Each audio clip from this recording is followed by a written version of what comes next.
All right, guys, welcome to another edition of Fully Booked Meets. This is a little bit different. It's quarantine editions, seeing as everyone's social distancing, self-isolating, quarantining. You have myself, Mace. Myself, French. And myself, Andrew. And we're joined by a special guest that goes by the name on Instagram of My Free Mind. So we do this thing with clap you in, my brother. Thank you for joining us. I wasn't expecting a clap, but I'll take it. So, yeah, if you give us a little bit of an introduction and tell us a little bit about yourself, man. From what I gather, what I've seen, I've done my limited research, and I know that one of your facets is being kind of a life coach. Maybe give us a bit of a backdrop into how you got into that and maybe some other facets to yourself. Yeah, no, cool. So the life coaching thing, that's exactly what I do. And for me, it's kind of giving people a light, essentially, where I know that life provides a load of dark situations. And the reason as to why I feel that I'm in a position to do that is because I kind of come from a place of my own pain, if you know what I mean. Now, where I've gone through certain things like custody battles, the normal breakups, mum being on life support and things like this. And most people kind of go through those situations and they kind of just plod through it, if you know what I mean. And we have this whole ideology that, what doesn't kill you makes you stronger. When in actual fact, unless you're doing active inner work, what doesn't kill you instantly just kills you in the long run. Do you know what I mean? Like, you just internalize the stress, so on and so forth. So I put my hands on a load of books, a load of, whatever resources I could. And I kind of figured out a blueprint of how to manage those emotions that you go through when you're going through life. So essentially, instead of going through a situation, I kind of grow through the situation. And I find out what that blueprint was for me. And I essentially now just put that story out there. And what I realize is people kind of gravitate towards an understanding of that pain because they go through their own pain. And that's what people resonate with. So that's pretty much what it is. And that's how I became that thing. But being a life coach, I never set out to be one. I kind of only started calling myself a life coach when people started asking me to coach them. So yeah, that's me in a nutshell, essentially. And coach them in what? Sorry, Fred. So coach them in what way? Like when you say people started to reach out to coach them, because you got like, I don't know, PTs for instance. What kind of coaching would people just like to listen to you and say, do you know what? Can you help me with getting my next step in a career? What kind of coaching? Yeah, so it could be corporate coaching. It could be corporate coaching. It could be relationship coaching. It could be any flavor of coaching that you can think of. And the reason as to why that is because most things are based around and predicated on setting smart goals. Do you know what I mean? They've got to be sizable. They've got to be manageable and measurable. And they have to be, in a certain way. So whether it be your relationship or getting out of a breakup or getting over a breakup, all of these things are predicated on a certain amount of goals that you need to set yourself. Do you know what I mean? Of course, we all have these huge, big goals, astronomical type of things, but we need to reverse engineer that and make it kind of more sizable and manageable so we can actually do that and also be held accountable for those things. So, with the coaching, I'm not telling people things that they don't know. And I never profess to be like this, a genius that, is creating these concepts and blah blah blah. That's not the case here. A lot of the time people just need someone to help them ensure that they are accountable. Just like you mentioned, your PT, you can do the whole process without a PT. You can go to the gym, you can do the workouts, you can do the diet. You don't need a PT for that. Do you get what I'm saying? The reason as to why a PT is effective is because they know what they did to achieve the body. One, so they've done it before. Two, they know how to, they will not allow you to cheat on your reps. They will not allow you to do it the wrong form. And they will be able to get you to that place a lot quicker than if you did it by yourself. So yeah, you can go on the journey alone, but the way, can you guys hear me? It says the internet connection is unstable. We can hear you. No, I can hear you. Yeah. Cool. So yeah, so essentially a life coach, or where I come in, is to be that PT, but more for life aspirations. Okay. Do you know what? It's funny you should say that, because I was actually going to ask you, in regards to some of the content that you've got on IG, a lot of it's related to like relationships. And one of the questions I was going to lead on to was, in this time that we're in, we're seeing a lot of people basically self-isolating in their houses or their flats, or wherever they're living, with their partner that they may not spend as much time with previously. I don't know what's going on, but I can barely. I don't know what's going on. Becoming an issue, and No, I'm experiencing the same thing with French as well. Rise the domestic calls and things of that nature. So, what is going on? Oh, I'm gonna have to move around. Can you hear me now? Yeah, I think so. You might have to run that question again, bro. Now, what I was saying is, in regards to some of your content that you've got, it reverts back to relationships. And being that we're in a situation where a lot of people are now in confinement with their partner, like what advice would you give to those people that are not necessarily spending as much time as they would normally? I'm going to repeat the question to you and you tell me if I got it correctly, because I don't know if I missed that a bit. I don't know if I missed that. So you're saying through the self-isolation period, there's a load of couples that are spending more time together now. Yeah. Yeah.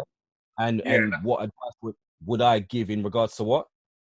Yeah, in terms of, because again, you're seeing a lot of calls arising in domestic abuse. Not to say that's everyone's situation, but because you're spending a lot of time with someone that's your partner that you may not have spent as much time with, there's a lot of problems arising. So is there anything any advice that you can give to those that are in that situation? Yeah, no, of course. I think, one, if you're spending time with someone right now, and because you guys are in each other's face more, you're realizing that actually, I don't even like the girlfriend I've been with for the last 2 years. Do you know what I mean? Or you don't like your boyfriend or whatever. You're realizing that there are certain things that are coming up that you didn't realize before. To me, it's one, you both need to know that just because you're in a relationship and in the same house doesn't mean that you both are on the same time all the time. Do you get what I'm saying? You both still need to own your identities in isolation. Do you know what I mean? So you need to give that person some time. They need some time to still be, you there? They need some time and they need some time to still have their own time. Do you get what I'm saying? If you're constantly in someone's face, they have no time to breathe. They have no time to actually just be themselves how they want to be themselves. Do you get what I'm saying? That's very easy. Because you're together, you kind of think, okay, cool, we're together. We're actually in this. Do you know what I mean? They're like, there's no escape. We're together. I want to be on top of you. You be on top of me, so on and so forth. But in actual fact, that isn't conducive to you guys getting or maintaining a positivity in the relationship. There's always going to be some time where you need that space to breathe away from your partner. So I would say, listen, yeah, you guys are in the same house, but give him some time to do his thing. Give her some time to do her thing. Do you get what I'm saying? There's always going to be friction where two different people are in the same place 24/7. It just cannot work like that. So the only way that you can actually alleviate that situation of friction and conflict is to actually just remove yourselves from that sort of like loggerhead type position and allow each other to exist in the same house, of course, but in your own space. Cool. Mason, do you want to interject? Yeah, I was going to say, because I kind of agree with the points you're making there, because we kind of briefed some possible scenarios or questions that we could formulate for yourself. And one of the things that we were going to pose to you was whether or not in this time now and in this environment, is it a good dry run for those who are actually practicing on having a long-term, basically living together long-term? Because obviously the government advice was, if you've got someone you're seeing, decide whether or not you're going to stay at your own place or do the big one and move in together and see how it goes.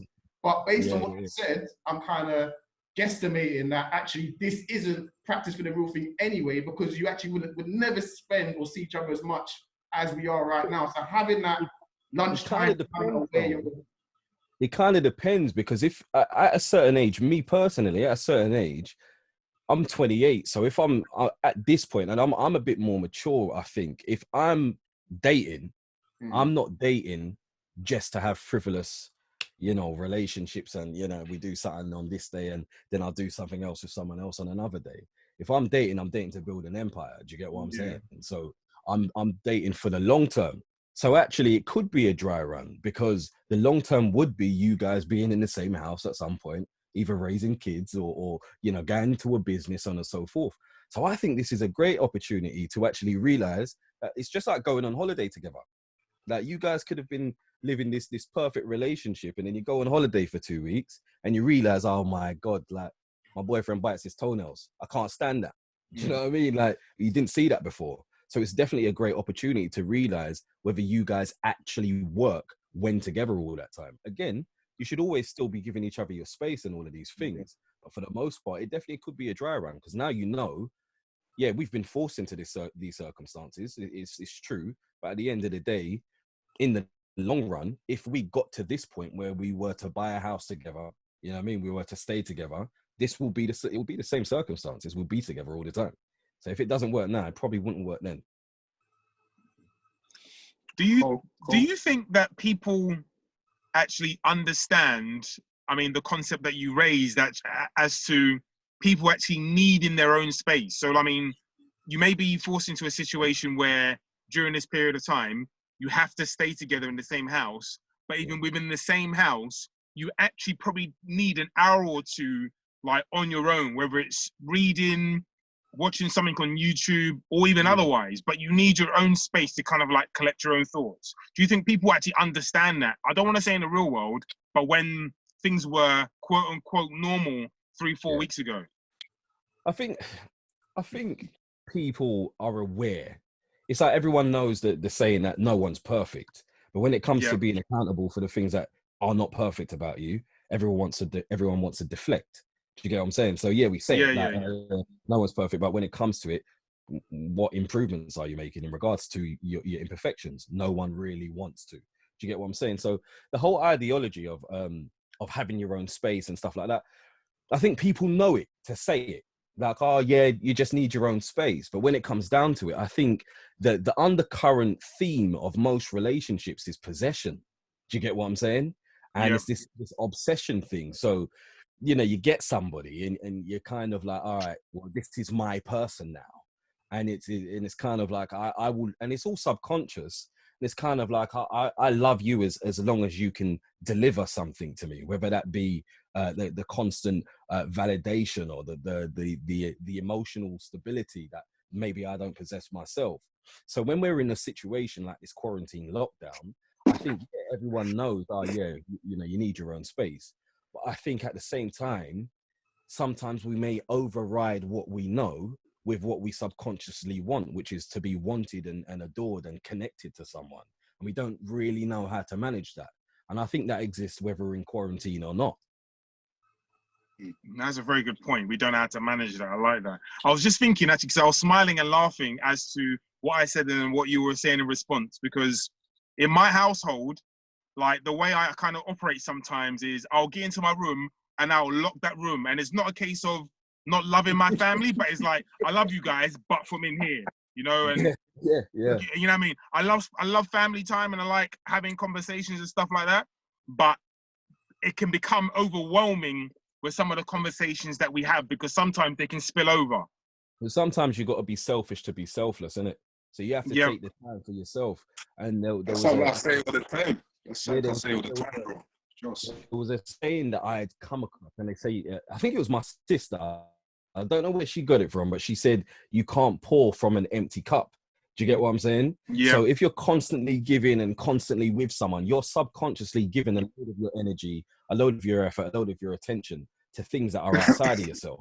Do you get what I'm saying? Eventually, that cup that you're pouring into everyone else is going to run empty. So then you won't be able to give them anything from you, because your life will force you to have to take a seat away from those people. And that could be through depression.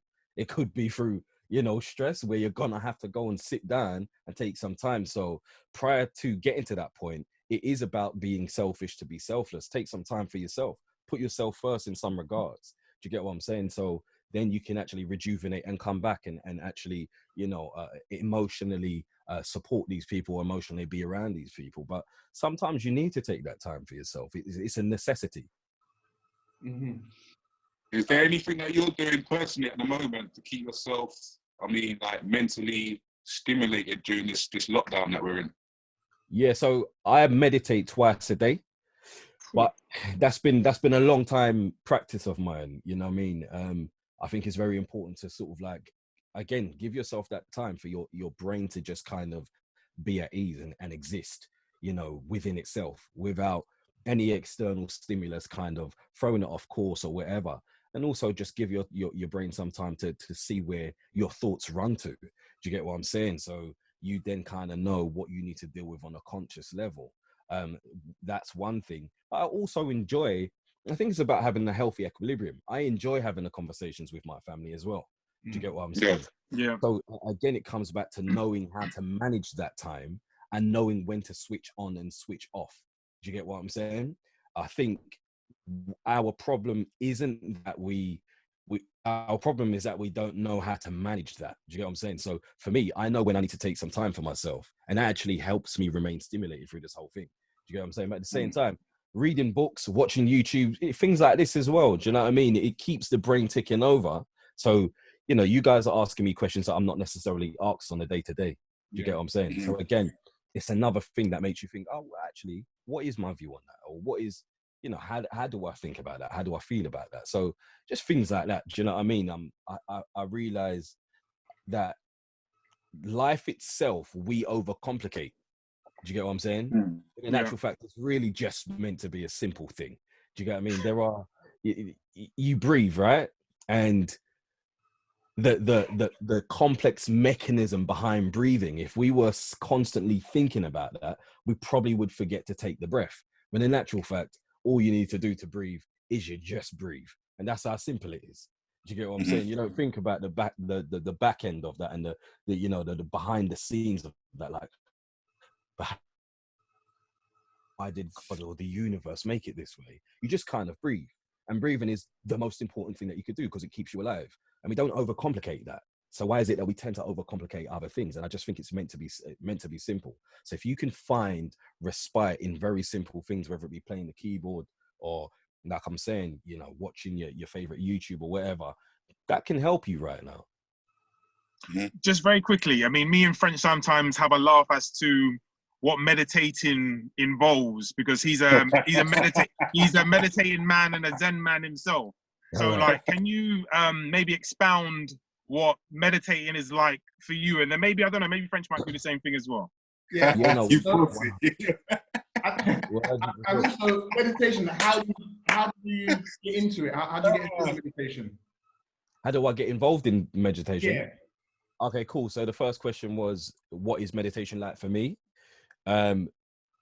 Meditation for me, this is the thing about meditation. It's a really personal journey. Do you get what I'm saying? Now, my understanding is that you want to keep your conscious mind engaged with monitoring your breathing or whatever it is. And that then allows the subconscious mind to become active and do what it needs to do. Right. So your subconscious mind is the thing that monitors your, you know, your heartbeat, the breathing of your skin, the perspiration that you might expire whilst you're sleeping to make you sweat just enough so you don't overheat. Do you know what I mean? Or increase your temperature so you don't go too cold. Like that's the thing that's there, and it's the thing that keeps you alive essentially. Now, if I was to ask all of us right now to stop our heart beating, we wouldn't be able to do it because there's something else that's actually in control to keep us alive, right?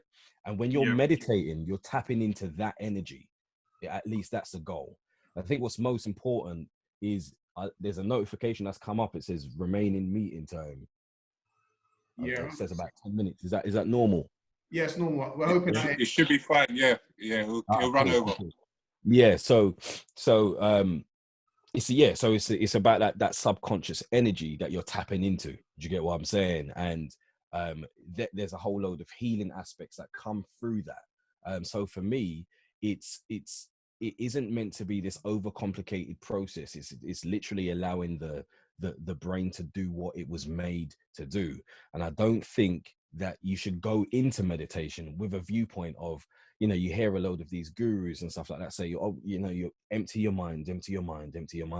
But in actual fact, if you go into meditation with the viewpoint of emptying your mind and not thinking, you start thinking about not thinking. So you are thinking.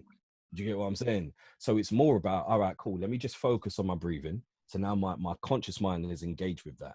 And now the subconscious mind, which is very powerful, has the opportunity to sort of like become alive and do his thing. So that, for me, that's what meditation is about, and how that's kind of what my viewpoint is. How I got into it, I've always, do you know what, from, I think I was about 7, my mum had a book called Unlimited, I think.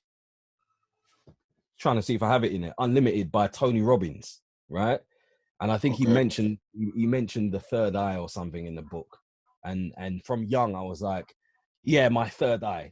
I didn't know what the third eye was. Do you know what I mean? But I was just, I had this natural, I was gravitating towards it. Yeah, my third eye. Like, it was just a thing. And it was only as I got older, I started reading the books, and most of the gurus will tell you that you need to take 5 or 10 minutes per day just to center yourself. Do you get what I'm saying? And there were different flavors of meditation, but for me, it was kind of like, I think it was, I really started doing it twice a day when my mum was on life support, and that was probably about 4 years ago. But I'd always known about it. It just wasn't an everyday practice. It became gospel around 4 years ago, and that kind of helped me get a hold of my thoughts. Do you know what I mean? And experience the healing aspects that they talk about. So yeah, that's kind of how I got into it. Was there a second part to that question that you asked me? So did you want me to explain how I feel about meditation, P? Let Lee go first. Now, I got my answer to my questions. Likewise, I did as well. No, I just wanted, I mean, if truth be told, I mean, French, I think he will go into his form of meditation very shortly. But I know everyone meditates in different ways. And even as you were talking, yeah, I do find I like the thought of meditation, but maybe I don't know how to be still. And I even thought about, like, I know French, you might be able to relate because we worked in schools, in that sometimes you have moments as the class is ending where there might be some music playing and everyone needs to be quiet, etc., to kind of wind down the session. So I can relate to it, but maybe I just find it very, very difficult to be still, and I enjoy maybe something entertaining to have me, I don't know, to have some time to myself, if that makes any sense. Well, I hope it does anyway. Yeah, it does. For me personally, meditation's been... Can you guys hear me? Yeah, I can, yeah. Meditation isn't for everyone. Yo. Now, he was saying meditation isn't for everybody. Can you hear me? Yeah. Just about. Meditation isn't for everyone is what you said. And in French, you were saying you was going to go on. Yeah. I was just going to say, in regards to meditation being a journey, for me personally, it's not being, I just do it and that's that. Like, even today, like, I meditated this morning, and if I compared it to maybe a day that I'd done it last week, it wasn't as good. Like, I wasn't as concentrated. I wasn't able to really get into it, because I don't know if it's my connection. I don't know if it's my connection, but I could barely hear. It may potentially be your connection, because you're beginning to crack up a bit, but I can hear French. Can you hear me? Yeah. Can you hear me now? Yeah, we can hear you, French. Can everyone hear me? I can, yeah. I don't think everyone can, though. I'm not too sure where Lee is. What do we do to We good? Right, he's gone. He's there. You there?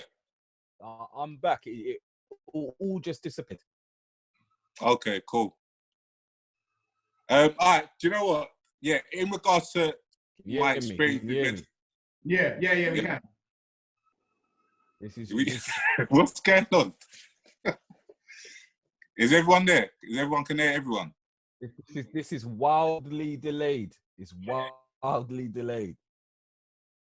Let's move on from the meditation, because it doesn't make sense now. Still, you see, it is a talk about meditation and energies that kind of threw this whole thing off. Yeah, maybe. Yeah. All right, cool. Do you know what? On a bit of a lighter note, I don't know if you guys have seen recently that Adele's been in basically getting divorced and whatnot, and her husband's going to be getting half of her worth. What's everyone's take on it as it stands? You know what? I actually saw that. Lightly. I don't know what I was looking at. I thought it was old news, and it just popped up maybe on something I was looking at. Like, as things normally stand, you would generally go half. So if a man, well, yeah, I mean, if the man was the main breadwinner, half his worth or earnings would go to the woman. So I understand it in reverse. When I read the message, all right, knowing roughly what Adele's net worth is, I mean, I don't know what the man does. I can't speak on his behalf. But I thought to myself, like, if I was in a relationship with someone and I got divorced, I wouldn't necessarily need or want half. I mean, I mean, because ultimately you need to kind of like, if you have kids together, which I think she does have kids with him, the connections. You need to kind of really like co-parent and make that work. I wouldn't want any bitterness between like myself and her, but that's just me. Can you hear us, bro? Let me just make sure you guys can hear me, because it seems like it's still really bad. Are we? Can you hear what I'm saying? Yeah, I can hear you, but your image is still static. Cool. It seems to be working. All right, cool. Hopefully this works now and it stays like this. All right, cool. Do you know what? Getting back to it, because the last question that we were speaking about was the Adele situation with husband and whether he should basically be getting half of her worth. What's everyone's take on it? I know P, you just answered. Well, for me, if you take away gender and you take away the fact that she's a woman, he's a man, right? And you're just looking at what's fair, the way it would usually go is the money split or assets are split. Usually, that's how it usually goes, right? So if you're in a relationship with someone and you love them and, you know, that's how it is for you, then really and truly you should want, if they've played a part in the amassing of whatever wealth that is, then really they are owed a certain amount. Do you know what I mean? The only problem is if you're breaking up on unhealthy terms. Do you get what I'm saying? Because if there's a more insidious nature attached to it, then you're not really gonna, if that person cheated on you, are you really gonna want them to get half of your worth? Do you know what I mean? Probably not. So I think there are different variables, and I don't know the ins and outs of what's happened with Adele and her ex-husband. Do you know what I mean? But for me, if it's a healthy breakup and that person has been instrumental in the fact as to why you have all of that wealth, then of course, yeah, they're definitely owed something, regardless of whether it's the husband or the wife. Do you get what I'm saying? But again, I think unless I know the variables that are playing a part in this whole situation, it's kind of hard to give an absolute. All right, just put it on the simplified basis of he's a man, she's a woman. I'm not, again, I get what you're saying in terms of to give a defined answer, but just because we always see cases of when a rich or famous man tends to get a divorce and the woman hasn't, I'm not going to say in all cases, but they don't have, right, so for example, for a sports player, for a big time footballer or basketball player, whatever it may be, Tiger Woods, insert the name. They've been training all their life for them to get to the position that they get to. They reach adulthood, they get married, and yes, their partner supports them to an extent, but they've not been training since they've been 5 years old. But then they'll get married, whether they have kids or not, they'll be entitled to half what that person's worth. I think that's because they want. It doesn't make sense to say you're going to get half of what I've done when you haven't put in half of the work. That's what I've got. Do you get what I'm saying? So, yeah, no, I wouldn't think it's that fair. But of course, like I said, the overarching thing is what are the variables here? Do you get what I'm saying? Did Adele cheat on him? Do you know what I mean? How do we quantify the emotional trauma that he's gone through as a result? Maybe half of what she is forced would be sort of like a reflection of the pain he went through. I don't know.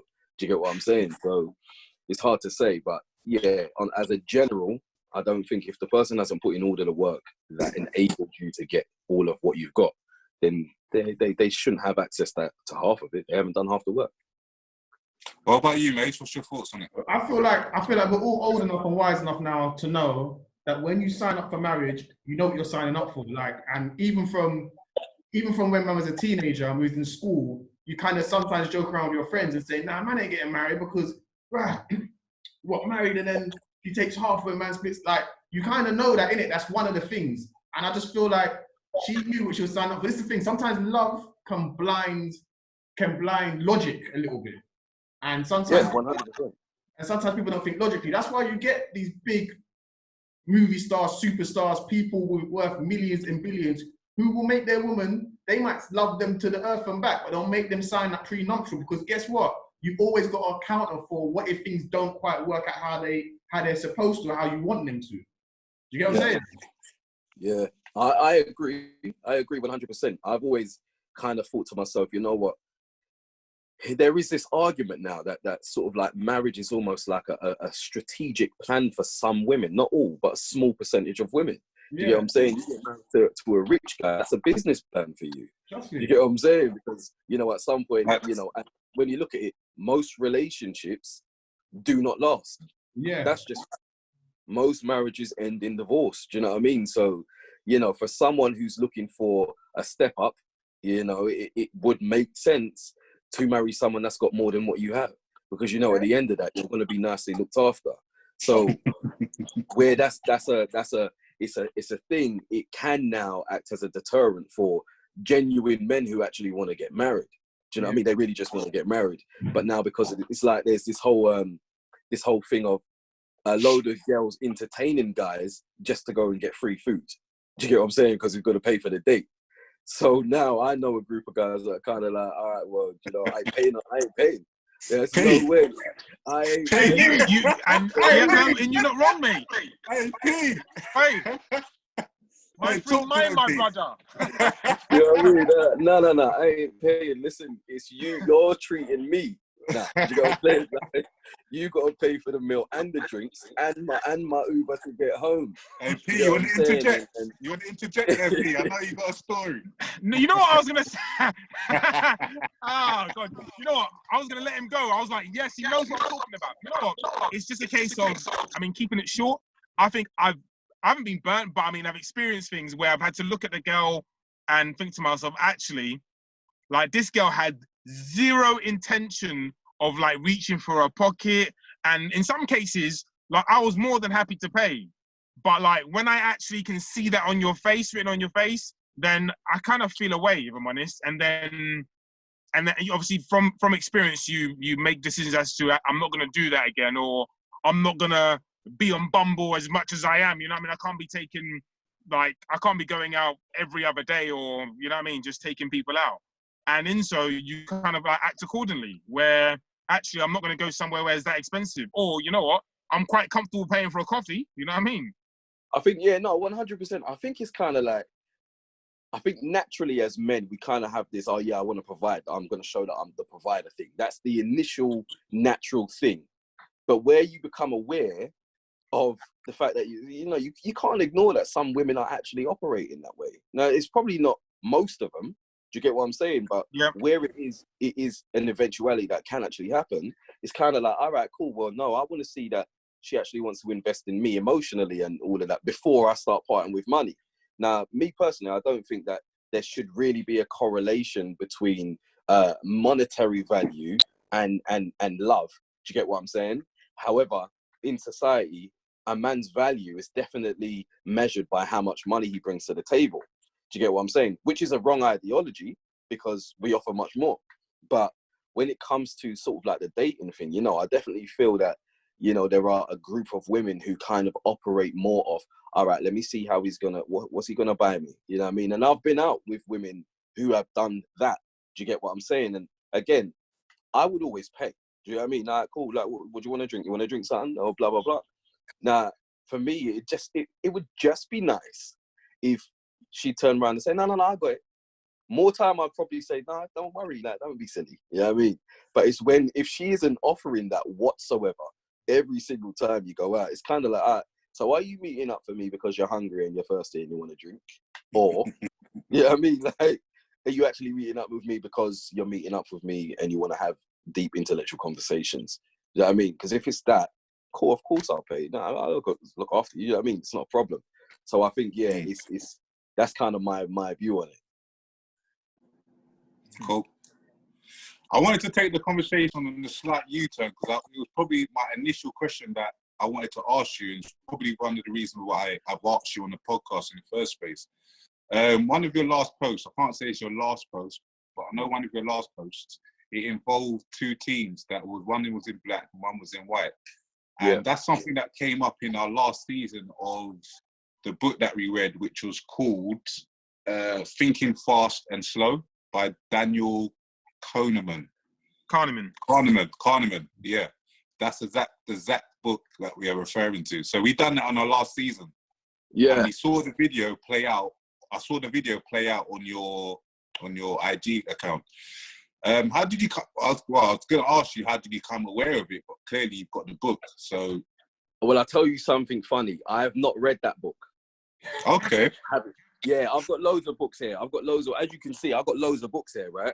Yeah. Just because I buy them because at some point I'm going to read them. But sometimes I'll buy a book while I'm still reading another one. Do you know what I mean? Yeah, so of course. I haven't got around to reading that.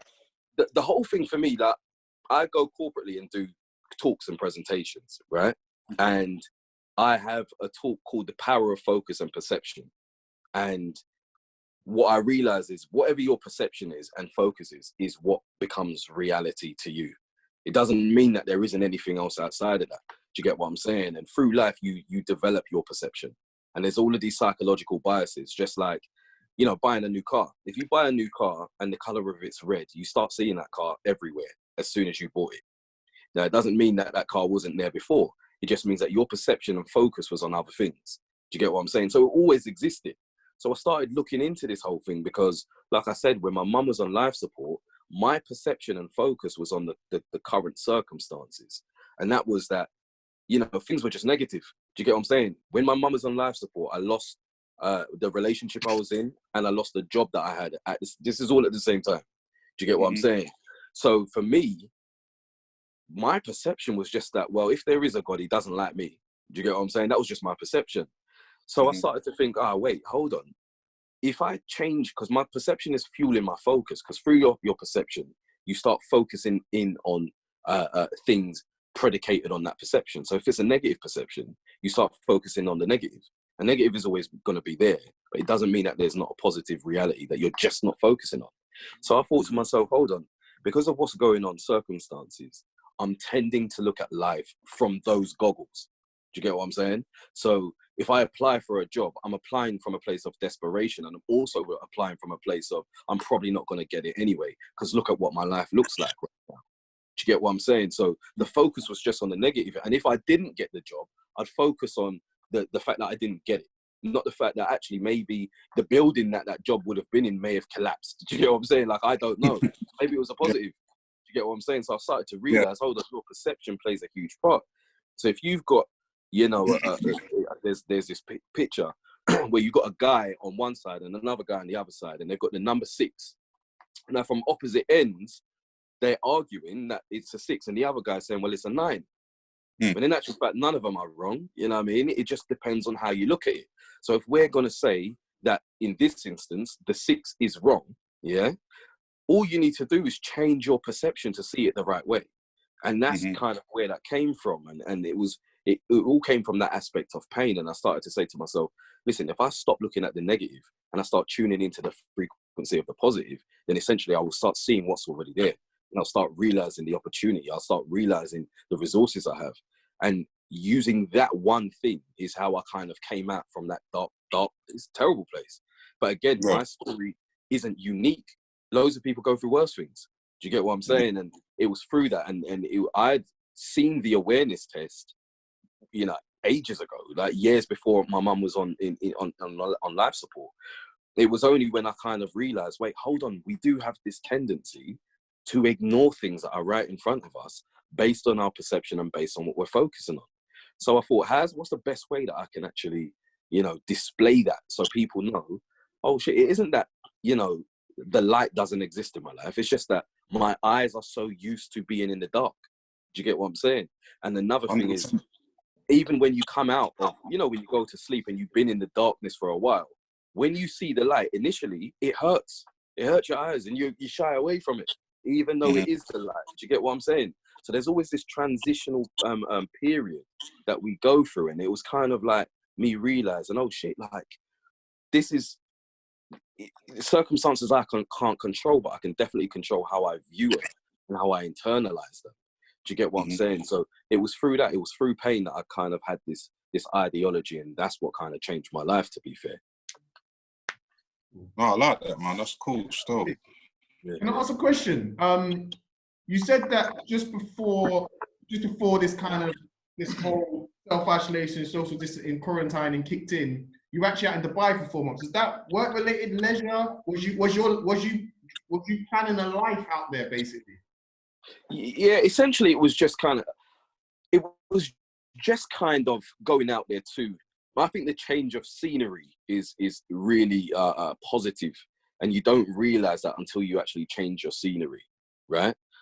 When you look around London, and listen, London's my home. I've been here my whole life. You know what I mean? I love London.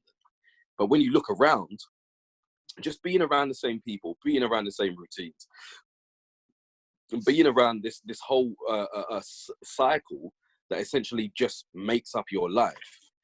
In fact, yeah, let me turn on the light as well.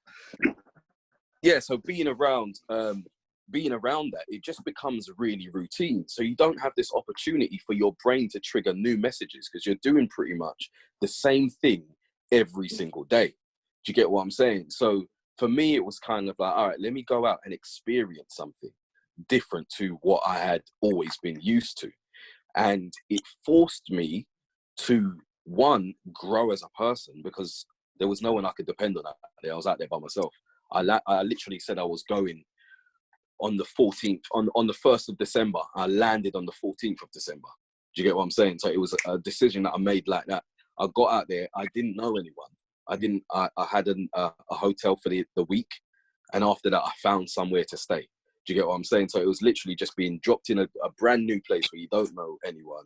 You don't even know if they speak language really out there. Do you know what I mean? So that's what it was for me. And the emotional growth that I had experienced then, I can say that I would now, at any point, encourage my own kids to go and do that and be financially cut off, so they have to find a way. Obviously, I'd be there to help, but at least they will have that growing. It was almost like a rite of passage. Do you get what I'm saying? That's literally what that was for me.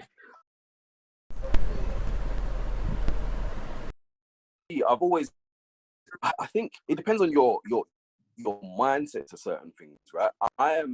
I am always going to be a mentee regardless of whether the person's a mentor or not, if you know what I mean. Because I'm always trying to pick up on what that person's saying, why they're doing that. So I've worked with investment bankers, I've worked with entrepreneurs who are just doing their own thing with their own businesses, and I've sat down with all of these different types of people. I've had the 9-to-5s. I've been around, successful people in every different flavor. And although I've had official mentors, but I've always found inspiration and lessons. You know what I'm saying? So I've always been a mentee. I've always been learning, and I think that's just who I am. Because at the end of the day, if you can leverage some of those mistakes, it means that you don't have to make them. Do you get what I'm saying? So for me, I was always asking questions, and I don't mind being the annoying person asking the stupid questions. You get what I'm saying? Because if you ask enough stupid questions, you become smart. That's very true. You never want to get to a place where you feel that you're no longer asking stupid questions, because someone's always going to know more than you know.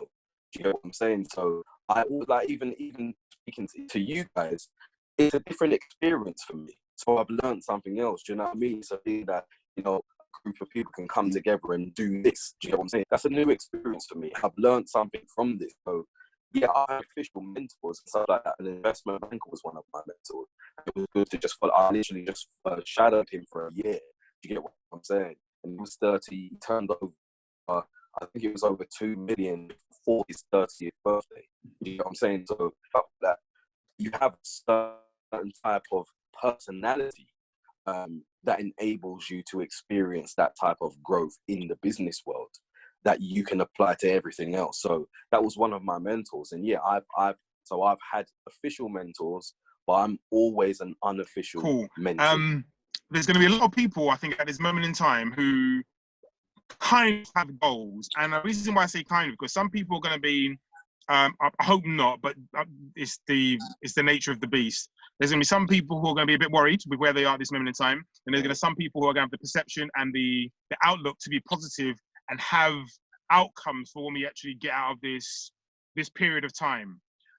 So, like, I mean, what would be your, what are your, I don't want to get too personal as such, but I mean, what are some of your goals within this period of time, and what would you advise people in relation to things they should do to maybe have a positive outlook, potentially even finding a mentor such as a banker? Yeah, I think that social media, especially nowadays, kind of forces everyone to kind of think that they need to be setting up a business and getting rich and, you know, doing all of these things. And then that kind of becomes everyone's by default goal, at least in the back of their heads. And then there's this disconnect between where you're actually at and where you think you should be at. When in actual fact, the whole thing is to be happy within yourself. That should be the goal. Everything else is bonuses. Like if it's business, if it's, starting a new hobby, learning piano or a language, the first thing should be, are you happy? Are you waking up happy within yourself? How far away from depression are you? Do you get what I'm saying? That should be the first goal for everybody, because so many people are very close to depression and they don't even know it. Do you get what I'm saying? So the goal should be scary. And it's so true. It's very scary. It's like, look, a load of people are one heartbreak or one breakup or one argument away from depression. That's a scary thing, right? So at this point where we've got added pressure, where there's this pandemic going around, where we're so close to death, basically, is what we're being told. Well, it isn't about starting a business right now. If you've got the mental capacity for it, then yeah, let's set some goals and chase that. But for the most part, is make sure you're looking after your mental health. Do you get what I'm saying? I think it's very important for us to be excessively and obsessively selfish with our energy, and ensuring that, I'm keeping a bit of me for me. And I think that should be the goal, because we don't know how to manage that. Now, if you're talking about actually setting goals and other things like that, if you were being the type of person who kind of sits on the couch and watches TV all day, and you were doing that before the lockdown, and you're still doing that now you're in the lockdown, then it's got nothing to do with the lockdown. That's just you as a person. So yeah, you should identify one huge goal, then we reverse engineer that, and we say, all right, look, you want to be a billionaire. Okay, cool, we understand. You're not going to do that tomorrow, yeah? So let's not look at this huge mountain, yeah? Let's just first say, are you even able to walk up a flight of stairs? Because if you're not, then that goal is nice and it sounds good, but it's a form of self-sabotage, because subconsciously, you're not going to do that goal, but you're making yourself feel okay and vaguely motivated because you've set a goal. But it's a goal that you're never going to hit. But at least no one can say to you that you're lazy, because at least you've set the goal. So in your head, you think, I'm doing something that's worthy. But if it's too big, you're never going to do it. So I think it's more about identifying the big goal, but then breaking down all of the small goals that you can do day by day.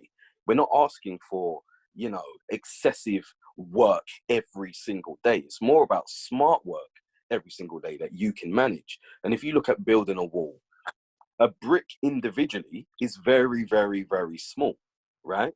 But if you lay one successfully, right, every single day, after a year, 365 days, you will have a huge wall. That's what it's about. So it isn't about saying, all right, cool, look, I've never built a wall, but tomorrow I'm going to build one. Probably not going to happen for you. But if you say, tomorrow, all I want to do is lay that first brick. That's all I want to do. And that's what I'm going to focus on. And I'm going to do that I'm going to make sure it's laid perfectly. Then that's the type of goals that you want to be doing through this. Do you know what I mean? And those goals could be anything. It literally, it's such a personal journey. But for me, if you're talking about my personal goals, again, number one would be, all right, cool, look, I'm managing my mental health perfectly. That's it. That will be number one. Number two is ensuring that the equilibrium between family members remains healthy as well. Because again, if that messes up, then any goals that you set in terms of business or, you know, learning, blah, blah, blah, is going to be living in the shadow of what's really affecting you.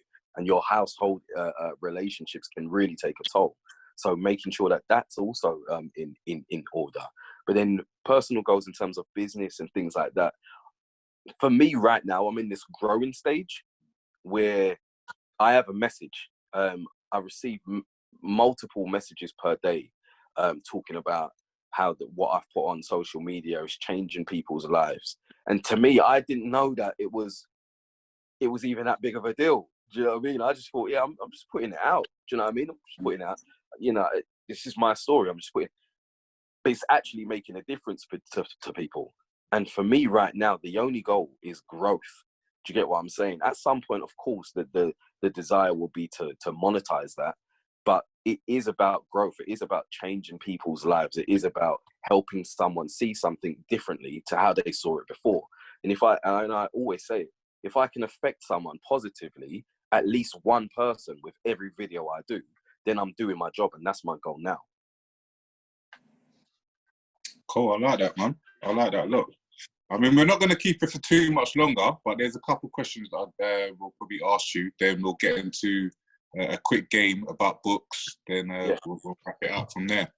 But I was going to ask, in regards to, you've mentioned mental health, is there anything or any advice that you can give to people that can help with their mental health at the moment if they're struggling with anything, or they may be in a predicament or situation where they may not have anyone to talk to or things of that nature at this moment? Yeah, I would say it depends on what the situation is, but writing out your emotions is always therapeutic. Do you know what I mean? There's something about taking the thoughts from that are in your brain and letting them go through paper that's through the action of writing that's actually really effective. Do you get what I'm saying? I would say the basic thing that with what I do with life coaching, I'm not telling people things that they don't know. I'm kind of reminding them of the power that they already knew they had but kind of forgot. Do you get what I'm saying? So there's things that people know of but they just don't do. And then they say it's not effective. Like affirmations, you know, if you're talking about mental health, if we're not talking about things like personality disorders and schizophrenia and stuff like that, you should go and seek professional help if it's something like that. If we're talking about anxiety, depression, stress, so on and so forth, these are things that are literally to do with how you process the outside world. Basically meaning it's all about how you think about things. That's what we're talking about. So if you're depressed, you're talking about your thought processes land you to a place of depression all the time or most times. Right? So you have to upset and interrupt that thought process.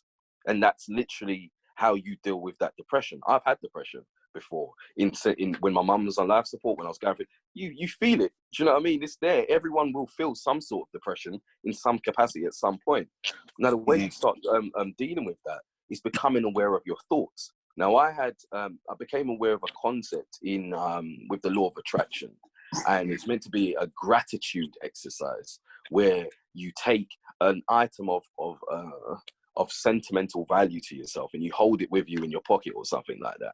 And every time you touch the stone, you are meant to say something that you're grateful for. So it gets you into this whole state of being thankful and able to receive more, right?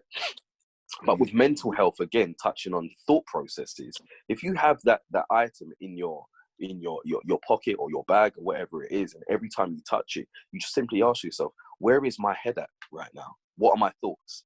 Do you get what I'm saying? Because most of the mental health issues in terms of depression, stress, and anxiety, they come from that subconscious thought process that you don't consciously even know, which means that if you're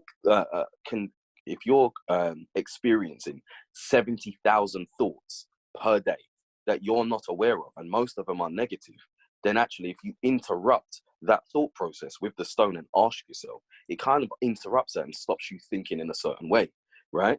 So after you do that for long enough, it takes 21 days to establish a new habit. So if after 21 days you keep interrupting that thought process and diverting it to more of a positive place, then after 21 days, 30 days, so on and so forth, you should experience at least some sort of respite from your usual thought pattern. But again, these are things that most people won't do because they experience problems and pain that's so big. When you tell them something that's a simple fix, they say, well, my pain is this big. How can the fix be that simple and that's small? But in actual fact, again, that's exactly what life is meant to be. It should be a simple fix. Do you get what I'm saying? You didn't get depressed by anything complex.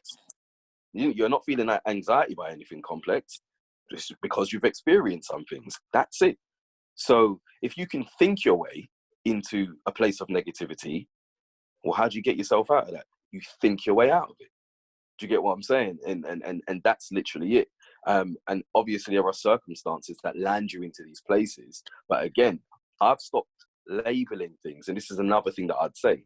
Stop labeling things good or bad and just label it part of the journey. Do you get what I'm saying? I can see that you're a gym guy. So you enter the gym as being the person that you don't want to be. And you essentially have a view of who you do want to be, right? And you go through this whole journey of basically torturing your muscles and destroying them so they grow bigger and stronger to deal with the pressure that you're putting it under. That's how you get to looking as good as you want to look. Simple as, right? So how can you really label the pain that you feel as a negative? You can't, because it's actually instrumental in getting you to where you want to be. So it's not good or bad, but it is just part of that journey. Do you get what I'm saying? So don't run away from it, embrace it, right? But what you have to also know is every single day, yeah, it hurts, like it doesn't feel good. And I never tell people it does, but you always turn back up the next day or the next week to go and do your set. Do you get what I'm saying? Because you ain't got no choice. This is life. You've got two choices, and the choices, you either live or die. Do you want to live happily or do you not? Do you know what I mean? That's it, right? So embrace the fact that there's going to be downs. It's going to happen, right? So another analogy I always like to use, and a lot of this is about changing perception. If you look at the monitor that monitors your heartbeat, right? It goes up and down, yeah? And that means you're alive. The ups and downs mean you're alive. If it's just straight, which is what most people want in their life, just a nice free-flowing life, that means you're dead. You're gone, yeah? So having ups and downs is a huge indication that you're alive. And as long as you're alive, you can always bounce back from the downs, right? And you will find that if you have the right mindset when you're in a downtime and you don't label it as a negative, you will learn the most there. You will learn the most. Do you get what I'm saying? And when you bounce back, the bounce back will be tremendous because of how much you've learned when you were down there. Do you get what I'm saying? So again, mental health, if we're talking about depression, anxiety, and all of these things, it's changing the perception, yeah? And it's also, a load of people have never been taught to be mentally strong. You don't learn it in school. This is there's a lot that we don't learn in school. Yeah, that we need so we don't learn. Yeah, carry on. Yeah, so for me, it's like, well, at what point are you going to start learning? You have to start learning, right? And it starts with the decision that you make, and you say, well, listen, I don't give a damn. I don't care what I'm going through. It has to be you making that decision. I don't care what I'm going through. I don't care what breakup it is. I'm going to survive it. I don't care. That's the attitude that you need to have with yourself, because look, most of us will dedicate so much time and energy to other people. Yeah.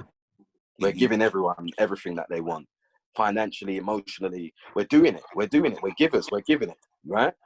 But when does anybody usually give the same energy to other people? When do they ever give that to themselves? They don't. Very rarely, yeah, very rarely. They never really do. So then you ask yourself, well, why is it that people have depression? Well, you're not giving yourself the love that you deserve. That's literally it, right? Yeah. And it goes back to what we were saying. You can't pour from an empty cup. Do you get what I'm saying? So with the mental health, the brain is a processing unit, and it's there to just process the information, right? But you have to understand that if you overload that processing unit, just like if you overload the computer, it starts moving slow. It can't process the information properly. It starts having viruses. It's more susceptible to the negativities that are in the interweb. Do you get what I'm saying? And your brain is the same way. Do you get what I'm saying? If you do not take some time to offload what's in your computer, which is in your brain, of course it's going to stop working properly. Of course. All you got to do is take some time and file out that information. Realize what you need to keep and what you don't. And then your brain will start working correctly. Do you know what I mean? And one more thing on that point, I know I'm talking a lot, but one more thing on that point is that what people don't understand, people are getting to know it now, which is amazing, but you've got two characteristics of the mind, which is the conscious mind and subconscious mind. Do you get what I'm saying? And the conscious mind, you have to really understand the relationship between the two. The conscious mind is the one that's rational, is the one that I'm using right now to have this conversation. But the information I'm using is coming from somewhere else. It isn't a conscious process. So the conscious mind, the conscious mind is the thing that gives instruction to your subconscious mind. Your subconscious mind, with repetition, whatever is repeated to the subconscious mind, it will digest it as truth, whether it's true or not. Whether it's true or not, right? It's funny. So, no, go ahead. No, whether it's true or not. So if consciously you're always speaking down to yourself, you're subscribing to the beliefs of everyone else and what they say about you, and you're taking that in, and you don't correct it, you don't tell yourself that that's incorrect. You've grown up in a household where your parents might have told you, you're disappointing. You know what I mean? All of these types of things that we all may have experienced directly or indirectly, and you don't change that. That's all passed on to your subconscious mind. Yeah. Mm-hmm. So you now get used to that negative input. Now, what's crazy is the subconscious mind is the thing that keeps you alive. So if the input has been negative, you find comfort in a burning home of that negativity, because that's what you're used to, and your identity is now attached to that, right? So I'll tell you the crazy thing is, as soon as you now start saying, well, I'm going to change my life and be better, your brain will, the alarm bells start ringing off, and it says, wait, hold on. He basically said the equivalent of he's going to jump out of an aeroplane, because your safety net has now become negativity, because that's what you've known. So when you say, no, I'm going to elevate, your brain says, no, we don't want that. So that's the reason as to why certain people say, I'm going to the gym. They know it. They know they should do it, but they won't do it.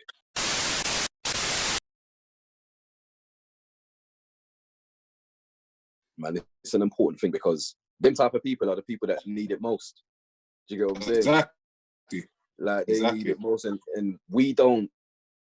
So if you're a man that's on the road and you're doing roads and you're doing all of these things, when does anyone ever sit you down and say, this is how you manage your emotions, or this is how you overcome what you've seen? Because if you went to war, you would go and get therapy, you would get all of the, all of this aid, because they realize that you've been in these situations that are not what the average person should be in. Yeah. But there's men on the road that are going through similar things. There are so many people that have PTSD, but it's just undiagnosed. Do you get what I'm saying? Yeah. So it's our responsibility, people like us, to come out and say, all right, cool, look, they're going to ignore you because they're going to ignore you, all right? But I know this. I know I've worked in mental health. I've studied this, yeah? And yeah, I can talk in this prim and proper way and put on my suit and tie and seem like I'm not you. But I'm you. Yeah. I know where you're from. Exactly. I know the struggles that you're facing. Do you get what I'm saying? So that's where it is for me. Cool. Nah, appreciate it, bro. As I said before we slightly got cut off, I wanted to play this quick game, and then we can call it a wrap. But I'm sure you've heard of the term called the adage called "Don't judge a book by its cover." Of course. Right. So with this game, we're basically going to flip it on his head, and basically you're going to answer dope or trash, and I'm going to name a book, and you just basically say whether it's dope or trash, just based on the name of it. So I'm going to run through some. So I'm going to run through some names, then you answer dope or trash. First one, To Kill a Mockingbird. Dope. 1984. Dope. 100. I've read that. Harry Potter and the Philosopher's Stone. Trash. Lord of the Rings.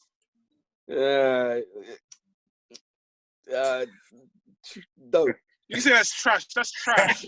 The Great Gatsby. The Great Gatsby. It's not my type of book. Trash. Pride and Prejudice. Trash. The Book Thief. The Book Thief? Yeah. I'd say dope. Cool. Twilight series. The Twilight series, not trash, man. The Da Vinci Code. Yeah, no, I would say dope. Eat That Frog. Boy, I have no idea. I'd say dope. The Alchemist. Yeah, dope. Yeah, of course. And The Book of My Free Mind. Dope. That's probably the dopest one. That's probably the dopest one there. Do you know what I mean? I'd buy that book. French went from being a game host to the plug. I like that. I would buy that book, you know. I'd buy that book. Yeah? All right. I'm sure it's book. going to come out soon, man. Just let us know and we'll promote that, bro. Yeah, no, definitely. That's love. All right, cool. So one last question before we let you go. Yeah. What do you do that makes you happy? You know, gratitude for me is the biggest thing. Do you know what I mean? I think we underrate the fact that, like, I wake up and I'm able to breathe. Some people died in their sleep last night. Of course. You know what I'm saying? Right. Some people died in their sleep last night. And I know sometimes with these questions, you want, like, people expect these huge things, but it's the simple things that really does it for me. Do you get what I'm saying? I'm fortunate. We're all fortunate enough to wake up to have a bed to sleep on. You know what I mean? Like, some people are still sleeping outside despite this pandemic. Do you know what I'm saying? Like, they don't have beds to sleep on. They don't have food. They don't have these things. So for me, it's the really small things. I'm happy to wake up in the morning and I say thank you every single time I step out of my bed. Do you get what I'm saying? Because that's like, bro, if that weren't happening, even if I had anything to complain about, if I died in my sleep, I wouldn't be able to complain about it. So I'm actually privileged to even be able to complain. Do you get what I'm saying? So, you know, I really got to look at it from that point of view, and that's that. It's a small and simple thing, but it's really effective and huge. So that's what it is for me. All right, cool, bro. Cool, man. Fellas, any other additional questions before we let the sir go? No, I don't have any questions. No, I was just gonna say, if you want to shout out your plugs, your social plugs and that, and obviously big up Fully Booked. Yeah, of course. No, big up to you guys 100% anyway. Like I said, this is my first podcast invitation that I've accepted, you know what I mean? So shout out to Fully Booked all the time. Social handles, My Free Mind, that's MY free, as in free, you know, come out of jail type free. Mind as in MYND, my, because it's my mind, you know what I mean? So My Free Mind. What do I have coming up next? I've got a transformational program coming through. It's in audio file. So that's to help people still harboring on sort of like the emotional trauma that they've experienced through breakups and their love relationships and things like that. Just kind of getting them to direct their minds in a certain place to kind of finally alleviate them from the pain that they may still feel that's kind of governing their life. So that's coming soon. And that's it, man. And again, thank you guys for having me. Do you know what I mean? Thanks for coming on, man. Yeah, thanks for being our first quarantine guest. Love, man. Blessings, man. We know the audio quality wasn't always the best, but it's our first time, and obviously we can't help what's going on outside. Fully Booked, remember to check us out. Check us out on Instagram, SoundCloud, Twitter, all full_E_booked. Facebook, Fully Booked. That's full E with an E booked. YouTube, full E-booked. And if you want to email us to be on the podcast or for any questions, it's fullybooked@gmail.com. My Free Mind, thanks a lot, man. Thanks for having me. Much appreciated, man. I enjoyed the show. Yes, King. No, that's love, man. Thank you, man. All right, we'll shout you. Take care, man. All right, love, man.